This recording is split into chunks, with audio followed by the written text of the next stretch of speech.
Alors, sachez que de base, cette vidéo devait être un peu différente dans le sens où, du coup, vu que l'animé est terminé, avant, je parlais des nouvelles topies via l'animé. Vu qu'il n'y a plus d'animé, je vais lancer un genre de nouveau, entre guillemets, format que j'appelle Analyse en vrac, où je parle vite fait des nouvelles topies, enfin vite fait, dans le sens où je parle de nouvelles topies de manière libre. Donc c'est un format qui sera pas écrit, où je rassemble toutes les informations qu'on a eues vers les vidéos officielles de Takara et des images officielles du site officiel de Beyblade Burst, où je parle simplement des nouvelles topies, j'explique leur gimmick, ce que j'en pense, tout ça. Donc c'est comme une B-News de Ryuk, mais dans un format plus libre, et forcément plus long, vu que je parle plus longtemps quand je suis dans un format libre. Et ce que j'avais fait en fait, c'est que aujourd'hui, qu'on est dimanche qui fait beau et que j'étais tout seul tout l'après-midi chez moi, je m'étais filmé en utilisant la fonction vidéo en direct en non répertorié de YouTube, en train de jouer à Pokémon Unite. Pendant que je parlais des nouvelles toupies. Donc voilà, il y avait une vidéo de 40 minutes de moi qui parlait et qui jouait à Unite. Bon, en mauvaise qualité parce que bah, mon téléphone, voilà. Et ce que je voulais faire, c'était simplement retélécharger la vidéo pour en fait faire un peu de montage et poster ça sur YouTube. Et je sais pas ce que YouTube m'a fait, il m'a dit fuck. Et j'ai pas pu retélécharger la vidéo derrière. Donc je sais pas si c'est question de droit d'auteur parce que je suis un jeu Nintendo, si c'est YouTube qui déconne ou si c'est pas possible de faire comme ça, parce que je suis quasiment sûr d'avoir fait un truc, une vidéo, bah si je l'avais déjà fait il y a 2-3 ans, voire longtemps, hein, sur ma vidéo sur Sage Kiri dans la White Test Stadium où je m'étais filmé en vidéo directe euh, en non répertorié parce que ben, j'avais peur qu'il n'y ait pas assez de place sur mon téléphone et j'avais justement retéléchargé la vidéo derrière, j'avais cut, j'avais fait le montage et j'ai reposté en normal et ça fonctionnait bien. Là ça fonctionne pas, je sais pas ce qui se passe donc bah tant pis, désolé. Donc on va rester sur un format classique hein. Donc salut à tous, ici Playmaker, aujourd'hui on va parler en vrac des nouvelles toupies qui ont été révélées par Takara, à savoir Gatling Dragon et Chen Kerbeus. Enfin Chen Kerbeus avant et Gatling Dragon après. Donc la gamme BU a commencé. On a eu la sortie de Divine Belial 2, Nexus Adventure 3, dont je n'ai pas trop parlé de cette toupie parce que je l'ai pas encore acheté, et qu'en termes de nouvelles pièces, ben il y a que 2 pièces qui sont nouvelles sur la toupie, le reste c'est des trucs qu'on a déjà vu, c'est de la réédition. Donc est-ce qu'on peut parler d'évolution? Je sais pas trop en vrai, parce que vraiment c'est... Disons que c'est plus une remaster de Dynamite slash Dangerous Belial plutôt qu'une évolution. Une nouvelle pièce, on a Divine, qui est un... Ouais, comment je vais me dire, une remaster de Dynamite et Dangerous. En gros, reprend le même concept des 3 lames, sauf qu'il y a du métal sur les 3 points de contact principaux, pardon. Euh... Sauf que j'ai vu sur des vidéos, elle est pas plus lourde que Dangerous Dynamite, elle est à peine plus lourde, voire de quelques milligrammes, pas plus. Donc le métal, ça va juste apporter plus d'agressivité pour de l'attaque, parce que c'est vrai que les deux autres, enfin, surtout Dynamite n'était pas si agressif que ça, mais en termes de poids, c'est pas si différent que les deux précédentes. Bah, elle est compatible avec les F-Gear et L-Gear. De toute façon, l'ensemble de la toupie dans ce combo stock peut passer en Perfect Gear, parce que bah, après on a Nexus. 3, on connaît déjà aussi. Et, et Adventure. Donc, Adventure, c'est une réédition de Venture. La différence qu'il y a, le moule est le même, mais la différence qu'il y a, c'est pour les parties en caoutchouc. Là, au Venture, c'était du caoutchouc qu'il y avait tout autour, donc pour éviter d'accélérer quand la toupie penchait. Ici, on a que 2 espèces de zones en caoutchouc, qui fait que ça va accélérer qu'à certains moments bien précis. Les parties en caoutchouc peuvent se replier sur elles-mêmes, grâce à vu que c'est relié au ressort même du driver. Et quand vous mettez le V-Gear dessus, les parties en caoutchouc rentrent complètement, ce qui fait qu'on se retrouve avec que les parties plastiques du driver, donc un genre de axle mixé à... bah je sais pas trop en fait quel point se ressemble, genre un genre de Destroy sans la partie rotation libre. Donc voilà, ça plus le V-Gear. Je sais pas ce que ça donne en attaque.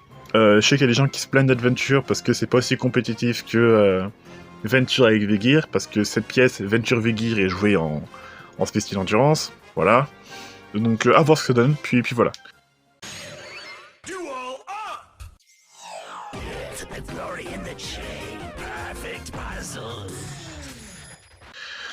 Pour la toupie suivante, on a le B198 du Random Booster volume 29. On a 6 toupies pour ce Random Booster, dont 2 rares. Donc en termes de nouvelles pièces, j'avais fait la liste. Ma liste.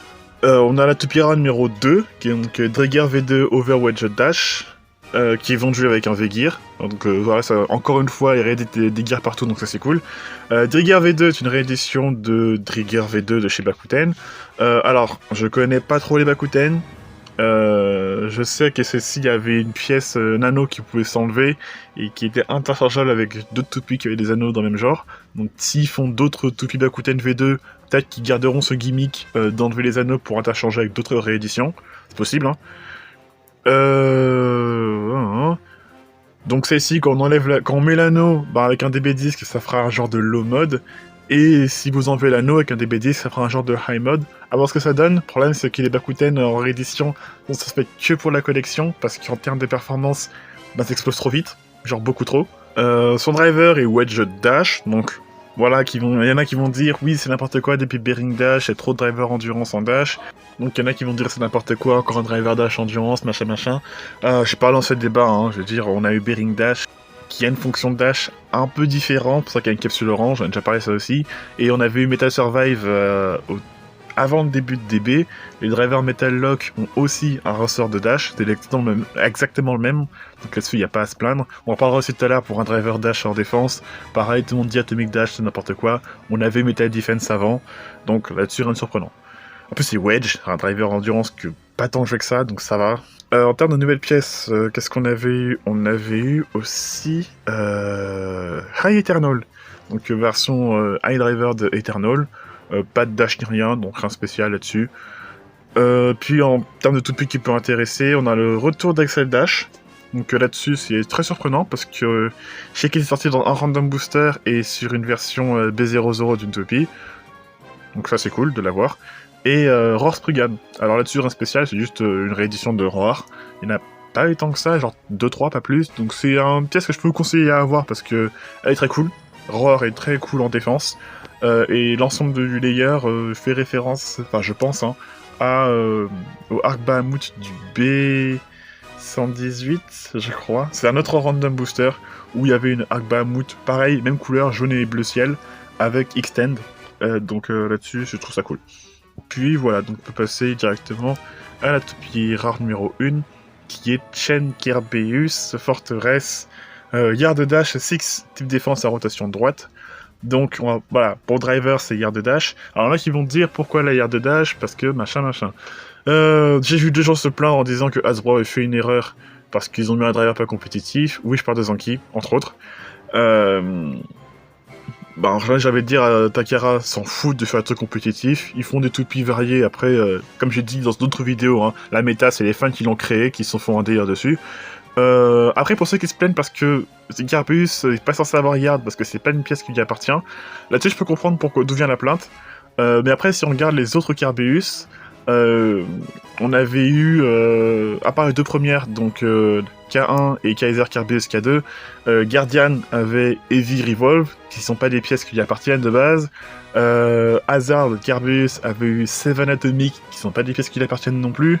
Et côté Hasbro, la réédition Hypersphere, chez Del Carbeus K5, elle avait Infinite et Infinity, je me rappelle jamais de cette pièce, et Linear A, je crois, qui sont pas non plus des pièces qui lui appartiennent. Donc avoir une Carbeus qui a un driver qui appartient à une autre toupie, en l'occurrence Emperor Fornus, ça me surprend pas plus que ça. Mais voilà. Par contre, j'aurais peut-être voulu qu'ils mettent Yard Metal Dash, parce que Yard Metal existe. Il est sorti sous Gachi.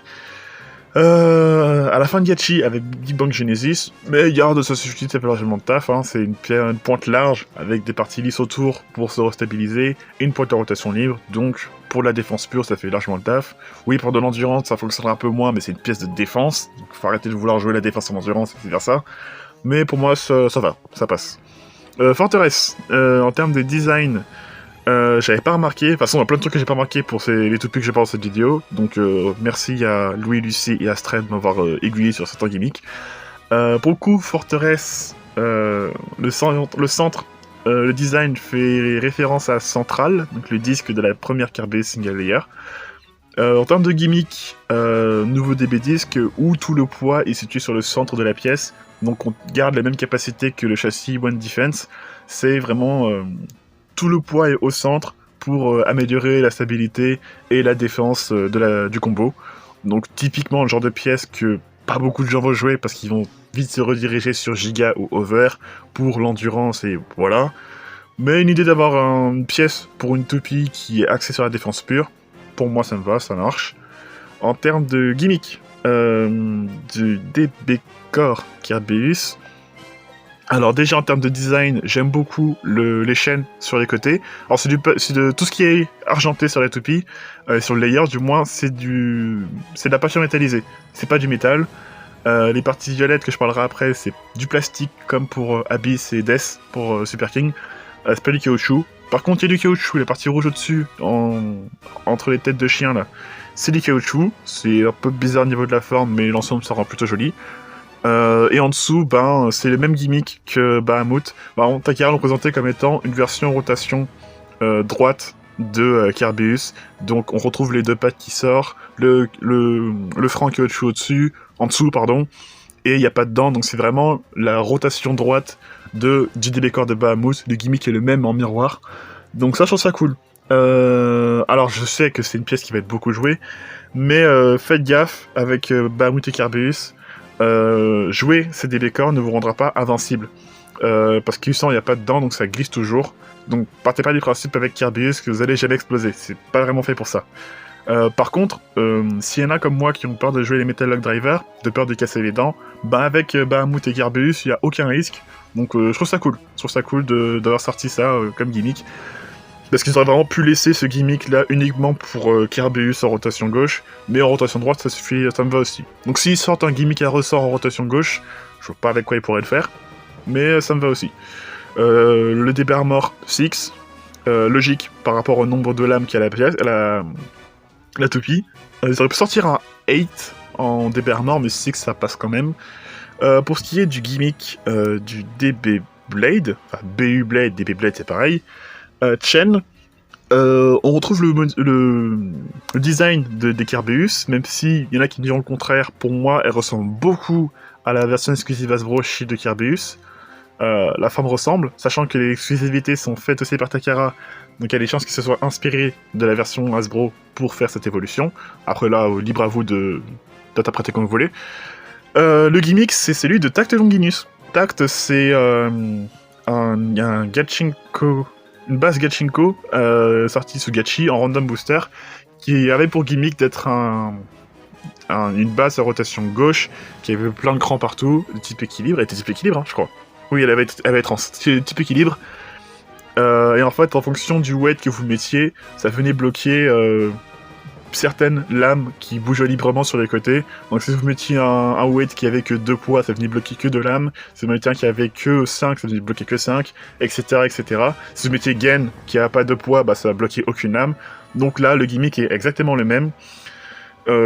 Sauf que là, c'est plus axé sur la défense, vu les formes des chaînes qui ressortent en violet. Donc pas caoutchouc, c'est du plastique aussi.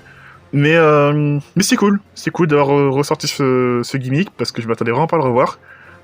Du coup, avec Kirbyus qui n'a pas de relief sur les côtés, est-ce que du coup, oui, les lames ici sont bloquées par les reliefs colorés sur les côtés des DB Core, qui jusqu'à maintenant ne servaient que pour la décoration, donc ça, je trouve ça cool.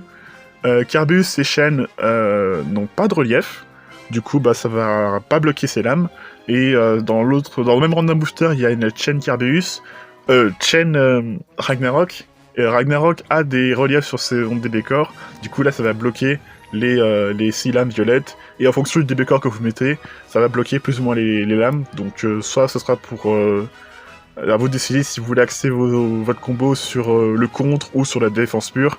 Le spin steel, pas sûr que ça marche avec ça, parce que c'est pas fait pour. Je veux dire, là où Prominence ça a été un peu plus ronde, ok, vous pouvez faire du spin steel avec, ou le spin equalization. Spin Equalization, j'ai très bien prononcé. Mais avec Chen, je pense pas que ça fonctionne, et je suis même pas surpris si cette pièce est considérée comme non compétitive à sa sortie, parce que c'est une pièce qui est axée uniquement sur la défense, et la défense pure, il faut qu'une toupie qui défend soit aussi endurance, bref, je vais pas lancer le débat. Et je crois que c'est tout pour cette toupie. Ah si, pardon. En low mode, par contre, du coup, les lames sont bloquées par le DB Core. Et en high mode, c'est bloqué par le DB Armor. Donc là, les possibilités de combo, il y en a plein. Donc il y a de quoi faire les trucs.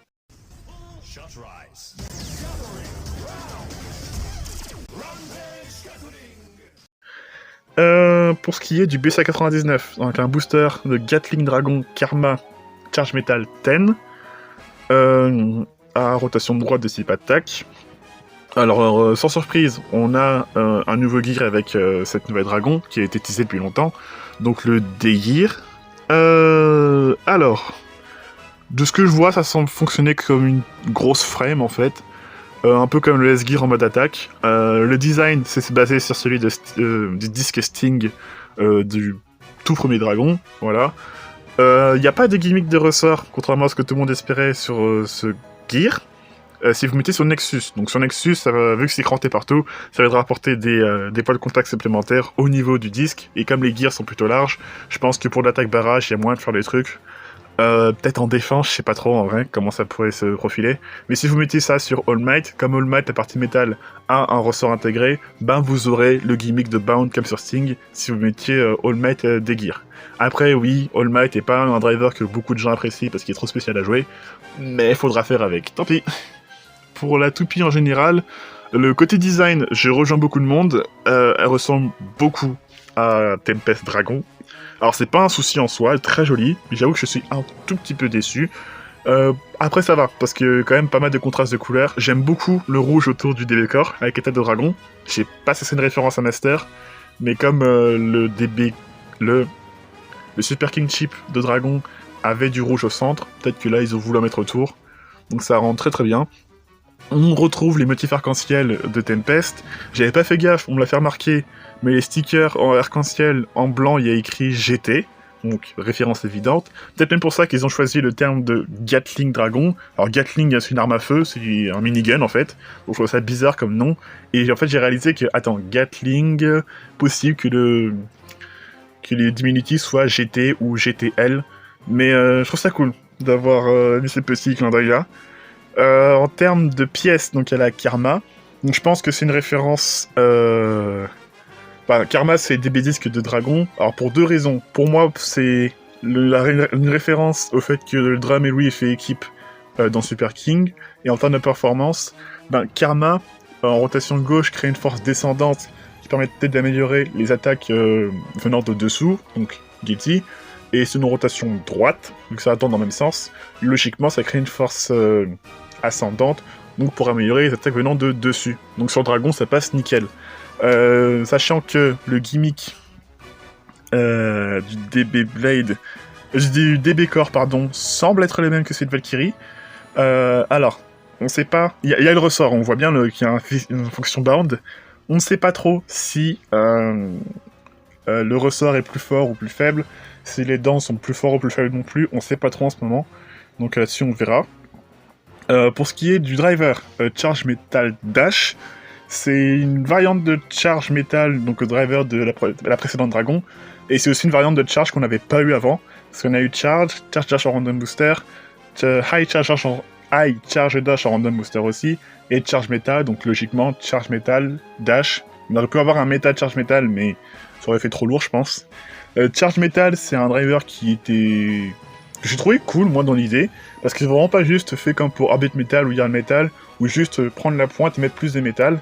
Il y a un peu plus de métal que la version classique, mais la répartition est différente, du coup les mouvements seront très différents de Charge. Après, là où le driver était très peu joué, enfin est très peu joué, c'est que certes il est lourd, mais il est très déséquilibré, et ça a entraîné beaucoup d'explosions avec cette pièce, du coup les gens l'ont très vite mis de côté. Donc en espérant que sa version Dash soit un peu plus jouée aujourd'hui, donc on verra à la sortie. Sachant que oui, j'ai oublié de le dire, Carbeus sort samedi qui arrive là, et Dragon sort le 25 juin je crois, il sort fin juin. Je sais plus exactement la date, mais fin juin pour sûr. Après oui, il y en a qui vont dire recyclage de pièces. Pour le disque, c'est comme ceux qui se plaignaient que Tempest avait le même châssis que Super Hyperion. J'en avais déjà parlé à l'époque, mais One Attack c'était la première fois qu'elle a été réédité, et en termes de performance, One Attack collait parfaitement aux lames de Tempest, donc c'était logique. Là, carrément, en termes de performance, c'est logique aussi. Charge Metal Dash, il y en a qui espéraient avoir une version, une évolution à Ignition Dash, donc un nouveau driver électronique. Le problème, c'est que le driver électronique fonctionne avec un moteur, et il aurait fallu, vu un système DB, créer un driver à moteur qui soit compatible avec le low mode, un peu comme Shot. Le problème, c'est que j'ai comparé la taille de hybride, parce que j'ai pas Ignition, avec la taille de Shot, et Shot est beaucoup plus petit, il n'y a pas la place de mettre un moteur dedans, donc ça aurait été bizarre. Mais après, si vous avez Ignition ou hybride, vous pouvez mettre sur Gatling, hein, mais obligatoirement en high mode, pas choix. Pour le gimmick du BU Blade Gatling, alors, là pour le coup, je sais pas exactement comment ça fonctionne, parce que Carbeus on a une vidéo, donc là-dessus les gimmicks, je sais comment ça fonctionne, mais Gatling, on n'a pas encore eu de vidéo, faudra attendre mi-juin pour en avoir, ou fin juin carrément. Mais de ce que j'ai compris par rapport à la description officielle, c'est écrit un BU Blade à rotation droite de type attaque qui permet d'attaquer continuellement en relâchant ses lames sur le côté, side blades, en low mode, en utilisant 4 lames larges d'attaque pour percer les défenses adversaires. Pour moi je vois comme ça, par rapport aux images qu'on a eues, je pense que si vous la jouez en low mode, les lames resteront bloquées, sorties, donc pour de l'attaque pure. Donc ça coïncide avec l'idée de Karma en force ascendante et le ressort du DB Core de Dragon. Et si vous la jouez en high mode, il y aura possiblement les mêmes gimmicks que Tempest. Donc les lames à ressort, voilà. Ce serait cool si ce soit bloqué en mode low et ressort en mode high. Ça éviterait, selon moi, ce qu'on a vu avec Tempest. Parce que Tempest... quand vous la lanciez, il était possible que si elle se prenait un coup ou si elle donnait un coup très fort, que ces lames à ressort se bloquent pour faire de l'attaque. Le problème, c'est qu'en fait, dans son fonctionnement, elle fonctionnait exactement comme Archer Hercules. Les lames sont basées sur ressort, et quand vous la faisiez tourner, elle se tirait un petit peu avec la rotation, ce qui faisait que les gens ont vite vu qu'il y avait une bonne possibilité d'endurance avec cette pièce. Là-dessus, je dis pas, je fais pareil, je joue en endurance. Et pendant longtemps, il y avait un combo nul avec Tempest, où tout le monde a joué avec Solomon et Lucifer 2, par rapport à ce qu'il y avait, Will et X10+. Et voilà, il y avait que ce combo-là, trouvable sur internet avec Tempest à l'époque, et c'était très chiant. J'avais même fait une vidéo combo test à l'époque, mais voilà, si les gimmicks de ressort disponibles qui est en high mode, ça éviterait de revoir ce combo de malheur où tout le monde la joue en endurance. Et je crois que j'ai fait le tour. Ah, j'ai fait le tour. Après, on n'en sait pas plus sur les autres Tipeee qui sortent. Je sais Kazanki qui a parlé d'une possible évolution à Air Knight pour un Random Booster 30 en fin d'année. On n'a pas plus d'infos. Achilles, on sait qu'on va en avoir une, ça c'est pas surprenant, mais on n'a pas plus d'infos non plus. Donc dès que j'ai des informations, je vous les partagerai, puis voilà. Bon sur ce, je vous souhaite un bon week-end, bonne fin de week-end, bonne semaine, et je vous dis à la prochaine, et si vous avez des questions, n'hésitez pas à les poser en commentaire. Salut!